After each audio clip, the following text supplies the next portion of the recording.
So here's how I went from skinny to jacked and how I did it fast. Just kidding. Doing it fast probably isn't realistic. It takes time. That's the one thing you got to understand is it takes time to build muscle. It takes time to get significantly stronger. It takes time to make any real change in your life. It doesn't mean that you can't take action fast and start progressing quickly. That's different from, achieving the end goal fast. And first off, there really is no end goals. Like, we're always on this continuous journey. Once you reach one goal, there's going to be something new.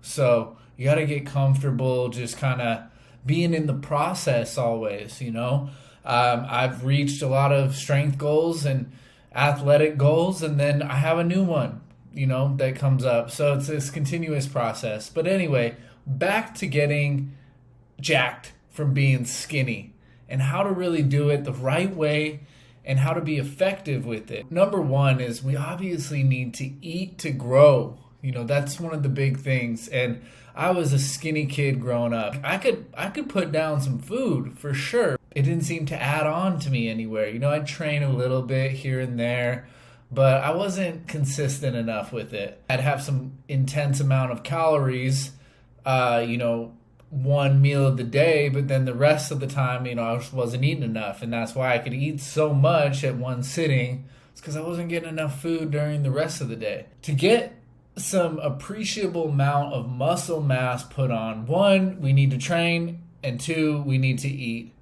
3, you need to sleep, and 4, you need to manage your stress levels. That's kind of the least important one, but that's going to impact your sleep and just your ability to go through life the most. If you're young, that one's going to be the easiest to push aside, but if you can kind of get on top of those stress levels early on, then this is going to make this journey that much more sustainable and satisfying down the road. So, number one, let's talk about training. We need to be training consistently to put on muscle mass, right? But training too much might not be a great idea for a lot of you guys. Training too much could lead to injury, which then sets you back. And then over the course of 6 months, because of injury, you actually got in fewer training sessions and fewer amount of volume and intensity than if you were to, maybe take an extra rest day or maybe just lower the amount of volume. So we have to train frequently and enough, and we want that constant stimulus, but we also don't want to hurt ourselves, and we don't want to have major setbacks.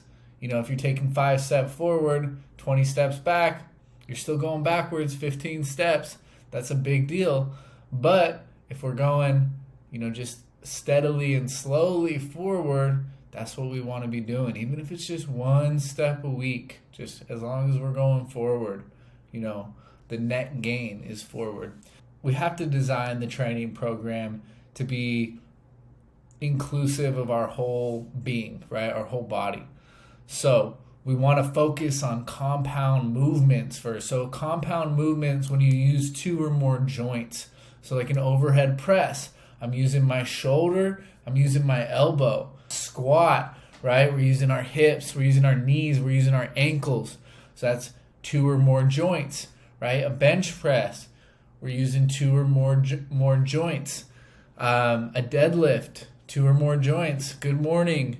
Just any of these hip hinges, a pull-up, right? Push-up. All these movements are compound, and those are what we want to focus on compared to isolated movements like bicep curls. We're just moving about one joint, which is the elbow. Tricep extensions, leg curls, leg extensions.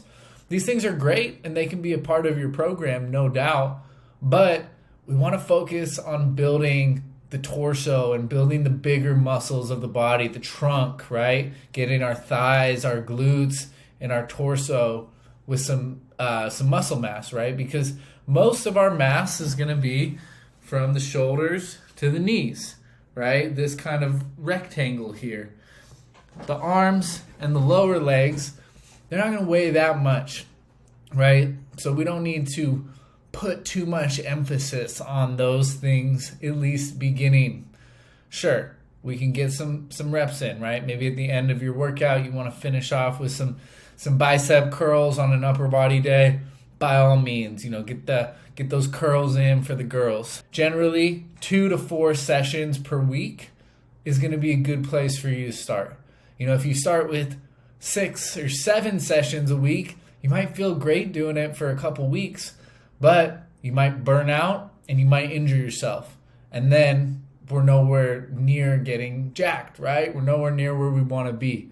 So taking a step back and starting off with a little bit less and making that sustainable. And then once that becomes real second nature and sustainable, we can always add more. We can make the sessions longer. We can make the sessions more intense with more volume, or we can add sessions, right? But if we have too much going on, it's just going to end up becoming overwhelming over time, either overwhelming for our mental state or overwhelming for our body, and then we get injured. So we want to be smart, right?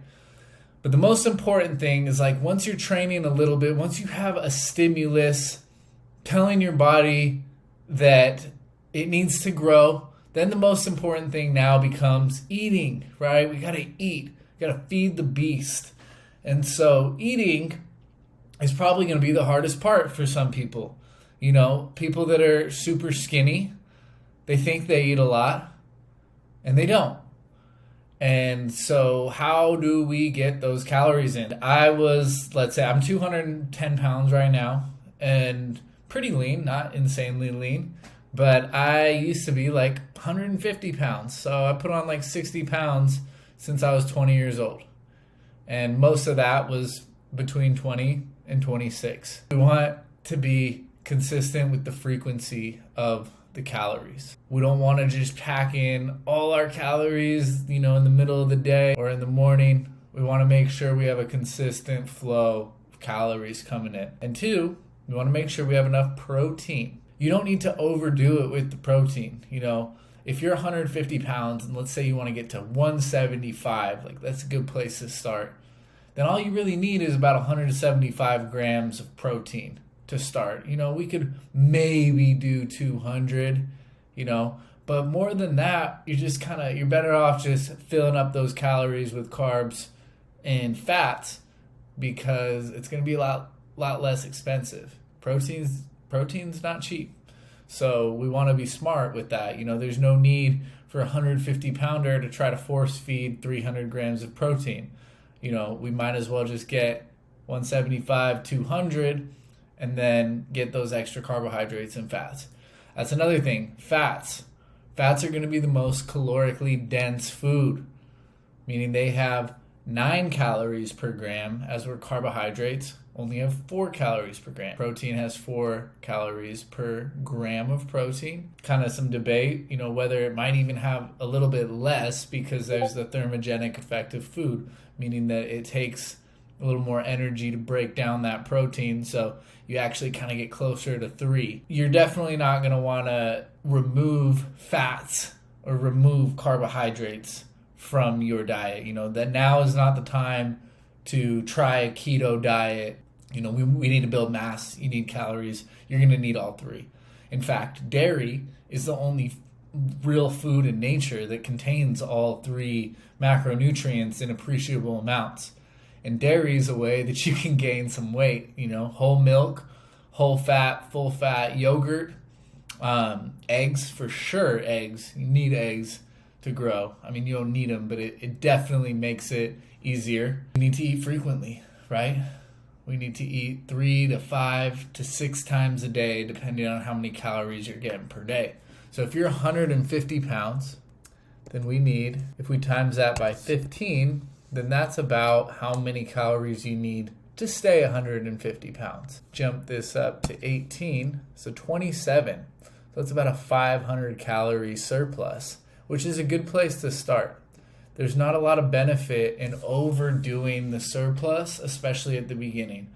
One, your stomach is going to be pretty small, and like trying to stretch it out for 1,000 calorie surplus on a daily basis is just going to make you feel like shit. And then you're just going to end up storing a good amount of fat rather than building muscle. So a 500 calorie surplus is a good place to start. And then as you start to pack some weight on, as you start to burn more calories just from training harder, then, we can reassess that. If we have 2,700, if we divide that by 3, then that's 3 meals of 900. Or we could do it by 4, and that's 4 meals of 675.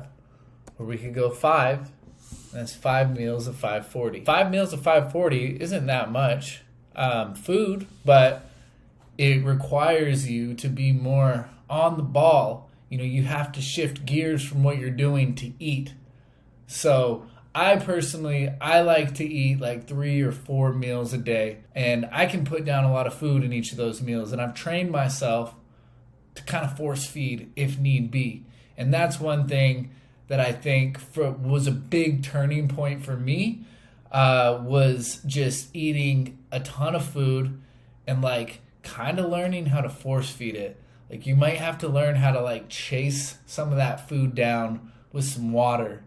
And then also like getting those extra liquid calories in, like from milk, right? Having some extra mass gaining protein shakes possibly, or making your own mass gaining protein shakes by getting a blender, getting some milk, getting some protein powder, pouring a bunch of olive oil in there, some fruit, and then maybe some peanut butter, something with fats, and then blending that sucker up and chugging it down. One of the staples I used to put on some appreciable weight was just beef and rice, ground beef and rice. Very cheap. I was in college at this point. I'd go to Costco and buy 10 pounds of beef, and then I'd cook it all up. I'd portion it out, and then I bought a rice cooker, big 50-pound bag of Calrose rice. You can use basmati, jasmine, whatever the fuck you want. You just use MyFitnessPal and figure out how much calories you need per meal, how much protein you need, and then you figure out how much those things weigh, whether it's like, okay, 300 grams of ground beef, 300 grams of rice, maybe drizzle some olive oil on there. Beef and rice will get you to where you want to go. It'll help you put on weight. But the biggest thing here is consistency. Got to continuously be eating. There's going to be many times where you're like, I really don't want to eat that shit again. But you do it anyway. And that's where the water chasing method comes in handy. You can kind of just take a spoonful, chew it up a little bit. Most of that stuff's kind of pre-chewed. That's why I like it. You break your ground beef up nice and fine and when you're cooking it, and then that rice is just kind of mush anyway. So you get that, and then you can kind of just toss it back. Another, carb source that's good is sweet potatoes. So sweet potatoes, you can just pop them in the microwave. You poke some holes in it, wrap it in a wet paper towel, 3 to 5 minutes on each side in the microwave. You let it cool, the skin peels right off, and then you just got this orange gold. And you mash that up. You put a tablespoon of butter in there, maybe 2 if you have a little more calories to get down. Put some maple syrup, some cinnamon, mash it up. That's fuel right there. That's calories. That's going to help you put on some good quality muscle mass. And then you just have to kind of keep going back and forth. It's like, am I training hard enough? Am I recovering well enough? And am I eating enough? And then, you got to focus on your sleep too. One of the ways where I messed up early on my first or second big bulk, eating too many calories before sleep, and then it just really fucked up my sleep quality. And so the next day I had a lot of unpredictability with training and just how I was feeling. Then I learned if you just don't eat those at least 2 hours before bed. So if I'm packing my food in a little bit tighter earlier in the day, then I'm still getting enough calories, but I'm sleeping way better. So my energy's higher. I'm able to train a little bit harder the next day. I'm recovering quicker. And then it became more sustainable. But you have to eat earlier, and that's a challenge too. So no matter what, there's challenge involved. So you just have to kind of decide, what's best for you, and maybe hire a coach. Maybe hire a coach to help you with this. so you don't have to think about building your programs and, how many times you got to eat and all this stuff. And, maybe you hire a meal prep service to make things easier, to supplement half your calories. It's going to be hard to gain a significant amount of weight from only meal prep service unless you want to pay a lot of money. But, having like 2 or 3 meals kind of supplemented here and there could be really helpful. And the good thing when you're trying to gain weight, you have a little more flexibility with eating out, but I still wouldn't suggest getting in the habit of eating all your meals out. One, you're going to get a lot of calories, but it's going to be harder to get as much protein. And for some reason, like, if I'm just eating more restaurant meals, I just don't feel as good. Like, regardless of the calories in there, there's just not as good of quality in my opinion. And, there's a lot of debate and, there's arguments on both sides for that. But for me personally, and, I think that, like, the more you can prepare your own food at home, the better off you're going to be down the road. Let's recap here. We need to sleep. We need to train hard. We need to eat a lot. We need to manage our stress levels. And managing those stress levels just comes from prioritizing, time blocking your day, making sure you know when you're going to eat, what you're going to eat, when you're going to train, what you're going to train, like having a program built out and not just going to the gym and doing whatever feels good. You need to have some structure in your life, and that is going to alleviate a lot of the stress that you have. Other ways to help alleviate stress are writing things down, writing your thoughts, your feelings down, your emotions, writing down things you want to get done, things that you have gotten done, an audit for the day. What did I do well? What could I have done better? What are my top 3 to 5 priorities for tomorrow? All these things can really help alleviate stress. Meditation, breath work, training, sauna, cold plunge, getting out in nature, sunshine, all this stuff's great. So you just got to find out what works well for you. Focus on your sleep. I have a whole series of sleep videos. Just check out. Make sure you have a training program. Make sure you're training hard, but not so hard that you can't recover and that you can't actually grow. We need to have some balance with it all, especially if you're not like really seasoned. If you don't have a lot of experience training, then there's no need to overdo it because you actually might get worse gains if you're training too much. Food, the most important thing. As long as you have everything else like decently in check, you got to figure out how many calories you need, how much protein you need, and you got to fucking eat beef, rice, sweet potatoes, dairy. You got to eat frequently and often. You have to eat if this is your level of comfort where, okay, I've eaten this much, I'm full, but I feel good. You need to eat right here. You need to eat past the level of comfort. You need to train your stomach to increase in size. Drinking fat occasionally is a good idea. Some olive oil, having swigs of it, a tablespoon's an extra 120 calories. You do that 2-3 times a day. That adds up. Another thing for liquid calories that can be helpful is egg whites. If you overdid the fats and the carbs and you're a little behind on protein, chug a carton of egg whites. That's 50 grams of protein right there. You divvy it up into half. That's 2 servings of 25. You have a pizza or something that's high calorie, but it doesn't have a ton of protein on it. Chug some egg whites or a protein shake. Spike up that protein, get those ratios back in check. There's lots of tools you can use and strategies you can use to get those calories in, but you got to be consistent. It's going to take time. You can definitely gain a pound a week. I'm not saying it's going to be a pound of muscle, but you can gain a pound a week and that muscle will start to come on. Another thing is don't try to be lean all the time. It's okay if you start gaining a little bit of fat. You just don't want that fat to get out of control. You're used to being skinny abs and just you can see every bone and every muscle in your body. It's okay if you put on a little bit of mass, a little bit of meat. In fact, you'll probably feel a little bit better and you might have a little more durability as you start to learn how to train harder.